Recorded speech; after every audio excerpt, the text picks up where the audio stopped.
Dice, al someterse a una prueba de screening para VIH, ¿qué tipo de prevención se hace? Exactamente. Y así, si viene, va a ser así.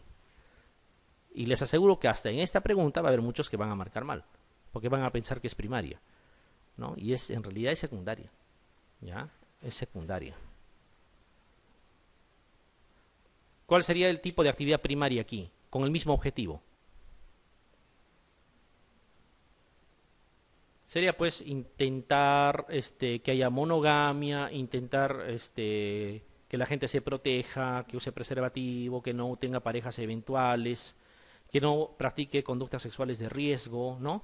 Ese tipo de cosas sería primaria. Pero ya intentar y decir, a ver, a la suerte, lo que salga, pero de una vez anda ahora que no tiene síntomas, o sea, eso es secundaria. Eso ya no es primaria. ¿Ya? Muy bien. Y dar targa sería terciaria, lógico. Dar targa sería terciaria. ¿Y cuándo sería cuaternaria acá? Persona que ha tenido su toxoplasmosis cerebral y ha quedado con hemiparesia, no sé, pues derecha o izquierda, digamos. Y lo mando a rehabilitación. Eso sería cuaternaria. O sea, el daño ya está hecho. Estoy tratando de minimizar o tratar de regresionar eso. Eso sería cuaternaria. Pero la gran mayoría de las veces no les van a preguntar por esa, hasta terciaria les van a preguntar. Pero ustedes tienen que saber que existe esa otra fase que es rehabilitación, ¿no? Muy bien. La reducción de la incidencia de la enfermedad mental es la meta principal de los programas clasificados como. Esta es una de las metas de los programas que habitualmente se maneja.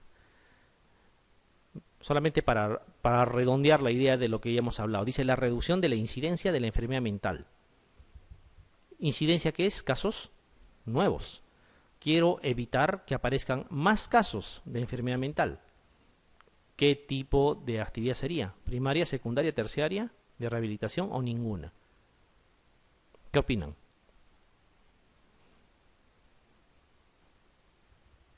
A ver, analicemos. ¿Qué cosa quiero evitar? Que aparezcan más casos. Por lo tanto, ¿estoy evitando la aparición de la enfermedad o no? Claro, claro que sí. Porque no estoy buscando diagnosticar.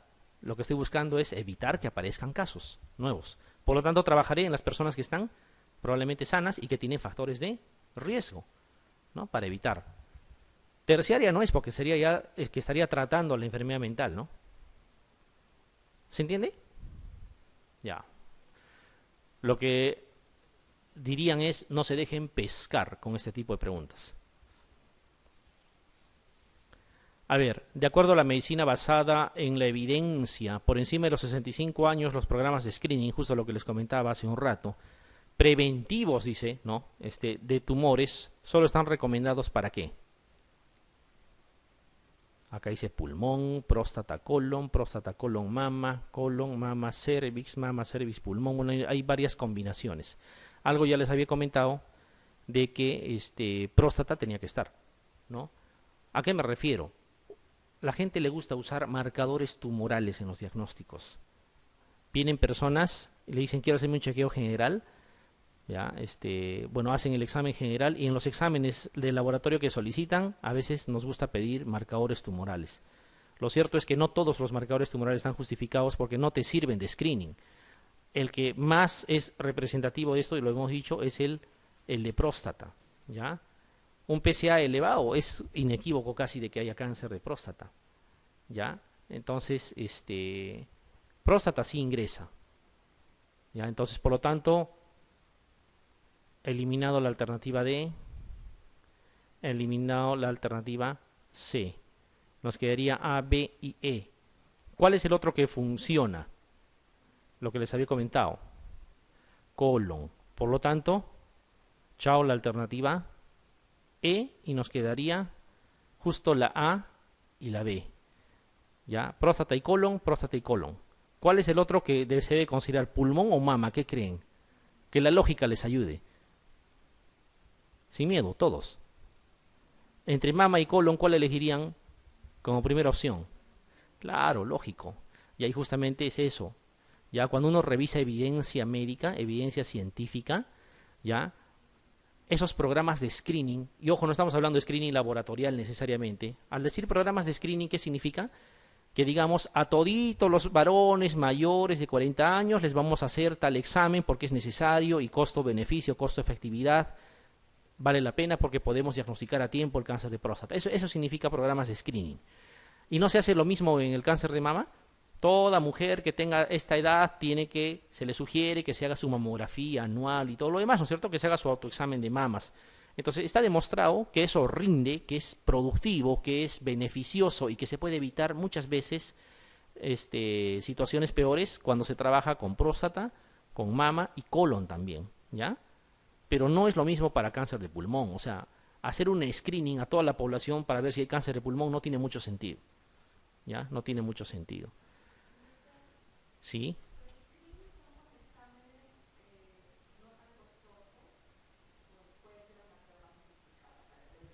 No, screening en realidad más está relacionado a los conceptos de sensibilidad de una prueba, ¿ya? O sea, por ejemplo,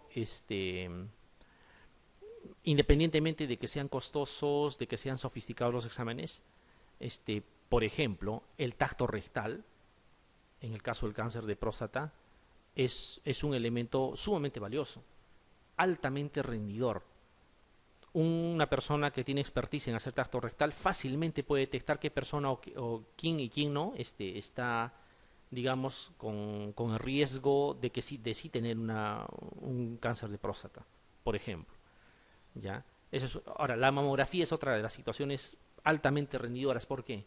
Detectan microcalcificaciones que a la palpación incluso no se detectan, ¿ya? Y detectarlo en ese estadio es prácticamente un cáncer 100% curable.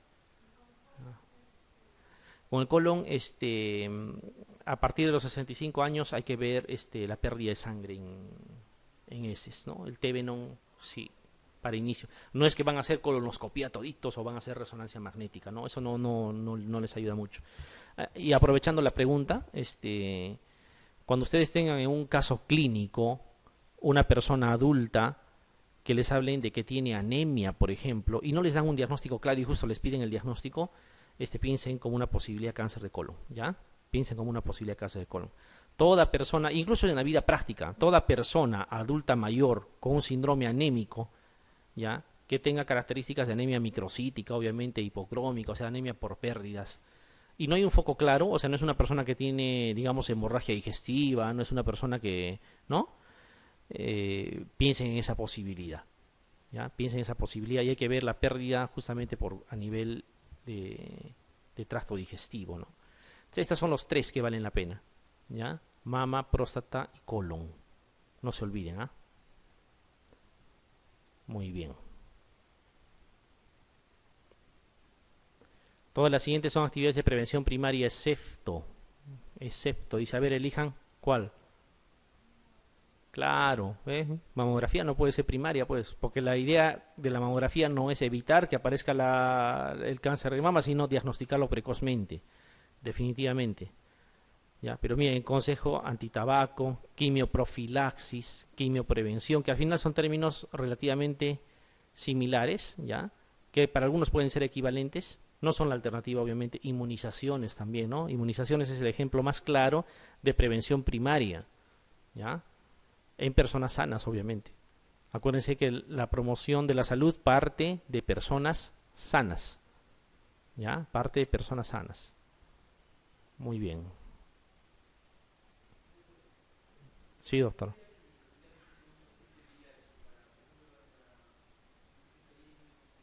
Hay profilaxis para patologías propias del VIH en la persona que ya tiene VIH. Ya, tienes que ahí enfocar, como te digo, cuál es el objetivo. Mira, si el objetivo es, digamos, vamos a hablar claro, digamos, ya hablemos del PCP, ¿no? Del ejemplo que tú estás dando. La persona ya tiene VIH para empezar. ¿Estamos de acuerdo? Ya, la persona ya tiene VIH. No vas a evitar que tenga VIH. No vas a hacerle el diagnóstico tampoco. Tú al darle profilaxis estás intentando de que no tenga complicaciones propias del VIH, ¿o no? Porque el PCP, si no tienes VIH, no te da. ¿Ya? Entonces, estarías prácticamente manejando en el contexto del tratamiento de un paciente con VIH. ¿Qué tipo de prevención estarías haciendo? Terciaria, ¿no? Ya no es primaria. ya no es primaria. Claro que para situaciones de lo que no es medicina preventiva, en la norma técnica tú hablas de profilaxis primaria, que es diferente a prevención primaria, profilaxis primaria y profilaxis secundaria para, por ejemplo, diferenciar. Te voy a poner un ejemplo. Quiero evitar que esta persona con VIH y con CD4 menos de 200 haga neumonía por neumocistis irovesi. Le doy cotrimoxazol, ¿no es cierto? Ya quiero evitar, Entonces, eso sería profilaxis primaria. Pero si yo quiero, en una persona que ya tuvo la neumonía, la norma es clara, hay que seguir dándole de forma profiláctica. Esa es profilaxis secundaria. Pero ahí la referencia no es para ver niveles de prevención. Eso de primaria y secundaria no hace referencia a niveles de prevención, sino a que si ya tuvo o no tuvo todavía la neumonía. ¿Ya? Entonces no vayan a confundir eso. Pero en términos de prevención o niveles de prevención, es obviamente ya manejo de la misma enfermedad, ¿no? Lo mismo que dar targa, por ejemplo. Aquí solo una imagen más, justamente para que puedan observar las microcalcificaciones, ¿no?, que aparecen. Esto nunca lo van a detectar por examen manual, ¿ya? Por eso es que este examen es rendidor, pues, ¿no? La mamografía. ¿Cuál de los siguientes ejemplos no corresponde a la prevención primaria de una enfermedad? A ver, ustedes lo resuelven eso. Yo les voy a leer las alternativas. La primera dice, bueno, está preguntando prevención primaria, ¿no? Hay que elegir la que no es. Vamos a ver, inmunización contra las enfermedades del calendario vacunal de los niños. ¿Qué creen qué tipo de prevención sería? Primaria, lógico, porque estoy evitando que aparezcan las enfermedades, quiero inmunizar. El siguiente, dice campañas de prevención antitabaco entre adolescentes. No es en vano que les dicen entre adolescentes. Es bien raro que encuentren pues un EPOG entre adolescentes, ¿no es cierto? Entonces ahí lo que estoy evitando es que aparezcan enfermedades relacionadas a ¿qué? Al tabaco, al consumo de tabaco. ¿Qué tipo de prevención sería? Así es. Recomendación del uso de guantes en el manejo de productos tóxicos. ¿Qué opinan? Si no usan los guantes, es posible, como el producto es tóxico, que haya daño, ¿no es cierto? Si yo les digo usa guantes, ¿para qué es? Para evitar el daño. ¿Qué tipo de prevención sería? Así es. Tratamiento, ya no pues. ¿Qué cosa era tratamiento? Viendo nada más, eso es terciaria, pues, ¿no? Tratamiento hipolipemiante en individuos con historia de Angor.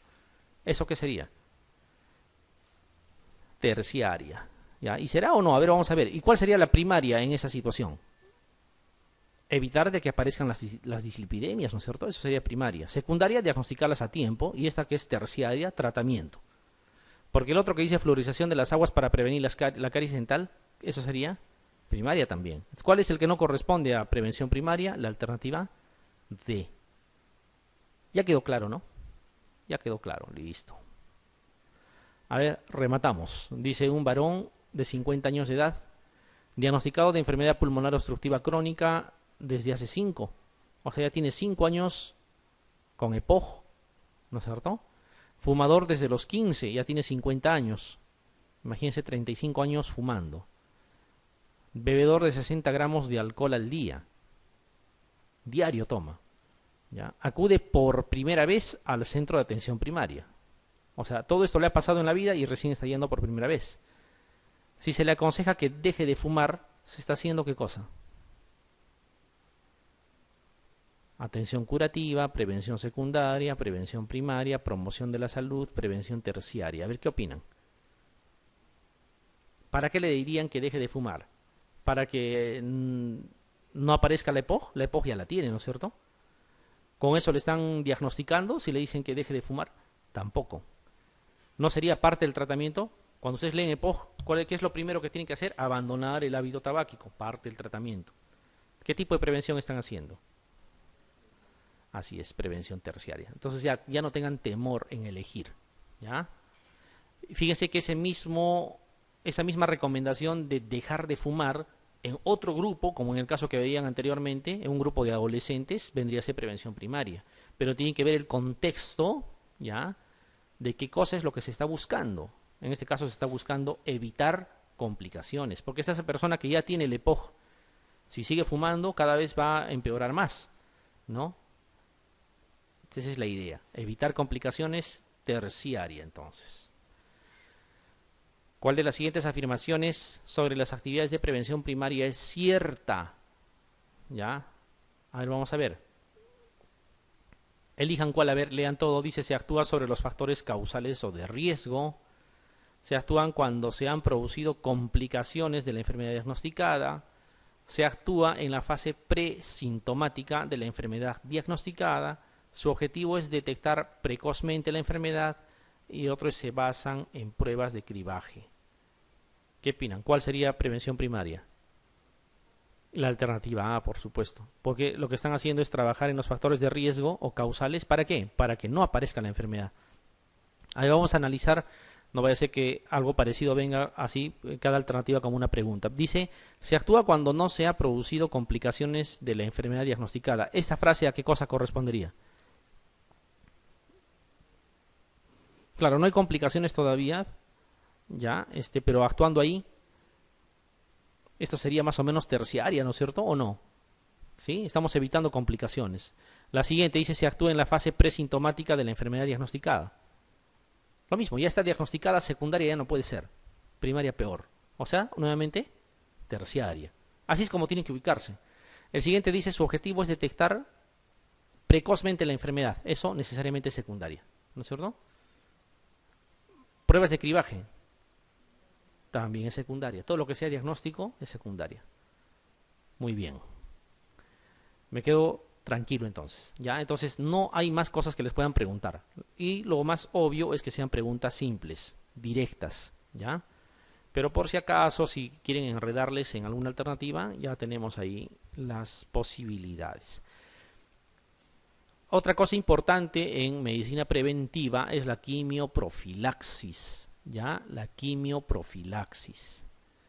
Y hay varias formas de quimioprofilaxis, ¿no es cierto? Una de ellas y muy importante es la quimioprofilaxis anti-TB, ¿no? Con isoniazida, lo que usamos. Claro que hay esquemas que hablan de isoniazida más rifampicina, por si acaso, ciclos cortos. ¿Ya? Ciclos cortos. Aquí incluso hay un concepto importante. ¿Es netamente profilaxis o es tratamiento? ¿Qué opinan? Claro, le llaman quimioprofilaxis y en cualquier parte le van a llamar así. ¿Pero es verdaderamente una profilaxis o es ya un tratamiento? ¿Qué dicen?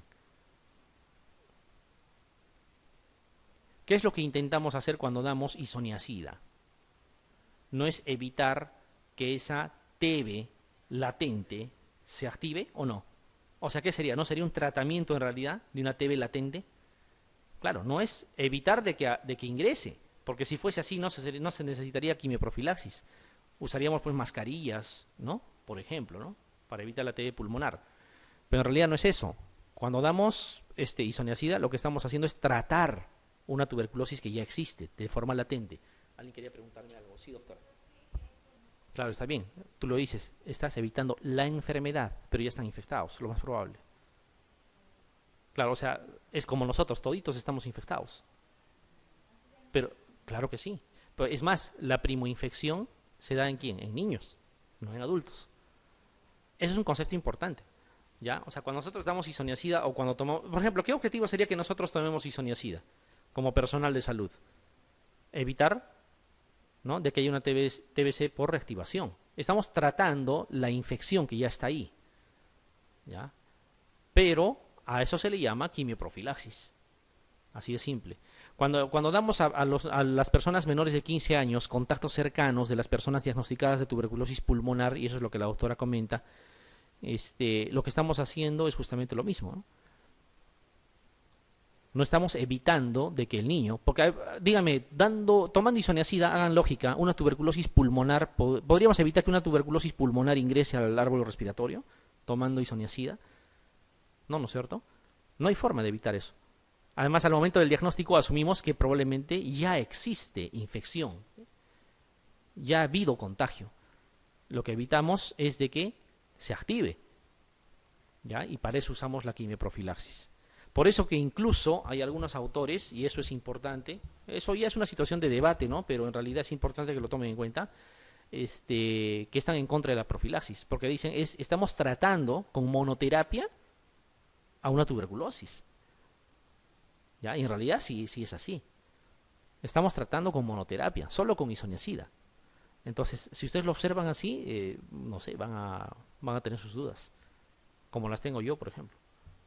¿Ya? Pero está escrito, pues, y eso tenemos que seguir dando. Por ejemplo, una cosa que sí es claro es que en los pacientes con VIH, personas que han tomado isoniazida, hay menos incidencia de tuberculosis, eso está demostrado. ¿Ya? ¿Cuál es el primer paso que se le tiene que dar a un paciente antes de darle isoniazida?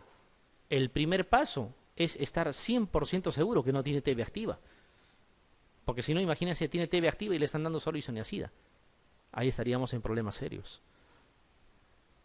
¿Ya? Pero el concepto va por ahí, ¿eh? Una cosa que tienen que recordar cuando tengan preguntas de quimioprofilaxis, al final la pregunta lo que intenta es conocer si ustedes pueden o no identificar a quiénes dar la isoniazida. Por lo tanto, y ojo con esto, la respuesta la mayoría de las veces es administrar profilaxis. La mayoría de las veces la respuesta va a ser administrar profilaxis. Paciente de tal edad, con PPD de tanto, que está expuesto, etcétera, ¿qué se debe hacer? Y una de las alternativas va a ser administrar isoniazida. ¿Ya? ¿Por qué? Porque lo que nos intenta medir este tipo de preguntas es saber si estamos en condiciones o no de identificar a quienes les vamos a dar y a quienes no isoniazida. Por lo tanto, la alternativa, la mayoría de las veces, es administrar isoniazida. ¿Ya? Esto les digo no para que de frente vayan a marcar eso, pero en una situación que parezca compleja, al menos no se la jueguen por jugar y una alternativa que más o menos indique eso sea la alternativa correcta. Bien. Entonces, ustedes saben, existe la infección primaria. La infección primaria por TB no es otra cosa que la que tenemos de niños cuando nos exponemos al bacilo tuberculoso, ¿no? ¿Sí? Esa neumonitis más linfangitis más adenitis, ese famoso complejo de Ghon, no es otra cosa que el resultado de la tuberculosis primaria. Así se llama, ¿no es cierto? Esta tuberculosis primaria es el resultado de que nuestra inmunidad ha sabido limitar a ese proceso infeccioso, pero nos quedamos ahí con el bacilo, a veces de por vida y no pasa nada, pero lastimosamente a veces nos inmunosuprimimos y se reactiva, ¿ya? Y se reactiva. Y el de reactivación obviamente ya no es a nivel de esas zonas parailiares, sino en las zonas apicales, en los inmunocompetentes. En los inmunosuprimidos es en bases, no se olviden, ¿ah? O sea, puede haber tuberculosis en bases, sí. ¿En quiénes? En los inmunosuprimidos. Pacientes VIH, pacientes con lupus, pacientes con cáncer, pacientes neutropénicos, pacientes que estén recibiendo quimioterapia, etcétera, etcétera. Posttransplantados, qué sé yo. Todo inmunosuprimido puede hacer TB en bases. Lo de ápices es para generalmente pacientes inmunocompetentes. ¿Ya?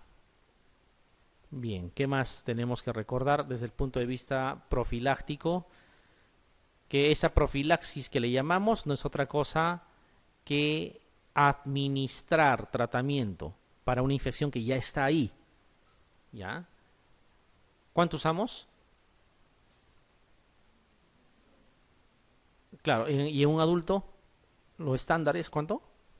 Claro, 5 miligramos por kilo es en general y está bien. Es, ¿cuánto? 300 miligramos, ¿no? Viene de 100 miligramos la isoniazida, se le da 3 al día. ¿Y cuánto tiempo debe de mantenerse? La mayoría de las normas dice 6 meses y en pacientes con VIH se extiende hasta un año. ¿Ya? Pero son 6 meses más o menos el tiempo. Hasta un año se da en el caso de los pacientes con VIH. ¿Ya? Y los últimos trabajos que intentan buscar evidencia acerca del tema demuestran que a más tiempo de exposición, mayor protección también. O sea, personas que han recibido año y medio están más protegidos aún. ¿Ya? Pero hay un punto de corte que es 6 meses. ¿Ya? Pero para personas, en caso de pacientes con VIH, por ejemplo, se recomienda más tiempo, ¿no? Un año más o menos. Siempre con isoniazida. Hay trabajos que van a encontrar con isoniazida más rifampicina, por ejemplo. Y algunos otros donde van a encontrar solamente rifampicina. Pero como en el examen les van a preguntar solo lo que está 100% estudiado, les van a hablar solamente de isoniazida. ¿ya? Solamente isoniazida. ¿Qué cosa mide el PPD? Porque son conceptos que tenemos que recordar bien para no cometer errores. El PPD lo que mide es la presencia de anticuerpos, nada más, ¿ya? Presencia de anticuerpos. ¿Y quiénes tienen anticuerpos? Las personas que están infectadas. O sea, todos acá tenemos anticuerpos contra la TB. Por ser personal de salud, lo más probable es que sí, ¿no es cierto? Y lo más lógico es que el PPD resulte positivo en cualquiera de nosotros. ¿Ya? Por eso es que hay gente que pone en tela de juicio la utilidad del PPD, al menos en medios altamente prevalentes de TB, como es en nuestro medio. ¿Ya? ¿Qué cosa es lo que sirve en el caso del PPD? Lo que sirve es el viraje. Por eso uno cuando ingresa, por ejemplo, ustedes cuando ingresen a la residencia, necesitan un basal de PPD. El doctor fulano de tal tiene 10 de PPD. Perfecto. Ese es su basal. En una situación de que tiene pérdida de peso, tiene fiebre, tiene malestar, tiene todo eso, y la placa sale normal y los esputos salen normal, le hago un PPD y ya no está en 10 que es su basal, sino está en 20, ha virado. Entonces significa que probablemente sí sea TB. Para eso no sirve. Pero una sola prueba, o sea, PPD salió en 7 y auxilio, necesito tratamiento, no sirve para eso. ¿Ya? No sirve para eso. Entonces nada de asustarse con una prueba de PPD aislada. ¿Ya? La mayoría tenemos pues el PPD ahí. ¿Qué cosa más bien deberíamos asustarnos? Que uno se hace el PPD y salga negativo. Ahí sí yo me asustaría, debo ser inmunosuprimido, por eso no tengo anticuerpos. ¿Ya? El siguiente examen a eso es un examen de ELISA, cuando eso sucede. ¿Ya? O sea, te refieres personas menores de 15 años, básicamente, que sean contactos cercanos de personas diagnosticadas de tuberculosis. ¿Qué hacer con ellos? Claro, la norma es clara, ¿no? O sea, tú tienes que investigar que haya TB activa. ¿Por qué? Porque la norma te dice que debes de administrarles isoniazida. Isoniazida no le puedes dar a una persona con TB activa, porque sería darle monoterapia. Entonces, por eso es que pides placa, por eso es que pides, hasta BK también pides, ¿no es cierto? Pides BK, haces PPD, si es que tienes a la mano el PPD. Buscas criterios que te digan, esta persona no tiene tuberculosis activa, por lo tanto puede recibir isoniazida. La principal condición para recibir isoniazida es que no tengas TB activa, porque si tú tienes TB activa tienes que recibir tratamiento, no isoniazida sola. Tienes que recibir las 4 drogas, ¿ya? Porque ¿cuál es el principal problema de dar una sola droga? Crear resistencia. O sea, fabricaríamos MDRs. ¿Ya? Ese es el motivo por el cual insistes con la placa, tomas un BK, haces PPD, buscas clínica, ¿no? Básicamente, ¿no? Básicamente ese es. Bien, eso solamente para mencionarles, ¿no?, lo que ya hemos comentado. Si la transmisión de la tuberculosis pulmonar es por vía aérea, es obvio, la isoniazida no la toman para evitar esto de aquí, porque no habría forma. Tomando absolutamente ningún tipo de medicamento, ustedes van a evitar que este mecanismo se produzca. ¿Ya? Aquí va a servir una barrera de protección en todo caso. Tomamos la isoniazida para tratar, ¿ya?, una infección que ya está ahí, pero una infección latente. ¿Ya? Una infección latente. Si fuera activa, también se trata, pero con 4 drogas. Más o menos ese es el mensaje final. Infección latente la tratamos con isoniazida sola y la infección activa la tratamos con 4 drogas. ¿Ya? Pero al final es un tratamiento, por eso que también dura 6 meses. Bien. No se les ocurra colocar intramuscular esto. Ya hay técnica especial para colocar.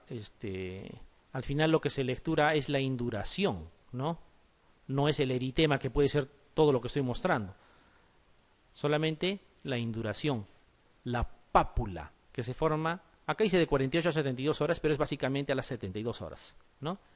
Hay que lecturar. Normalmente usan un lapicero presionando de forma centrípeta. O sea, acá está más o menos la lesión, entonces cogen un lapicero y van en este sentido presionando. Notan que al final hay una traba, o sea, no deja que avance mucho el lapicero, entonces ahí lo dejan, parten de acá a otro, y así, ¿no? Van marcando y al final van a delimitar la pápula, que a veces al tacto nada más no es tan confiable, y luego hay que medir esa pápula, ¿ya? Y ese es el valor del PPD.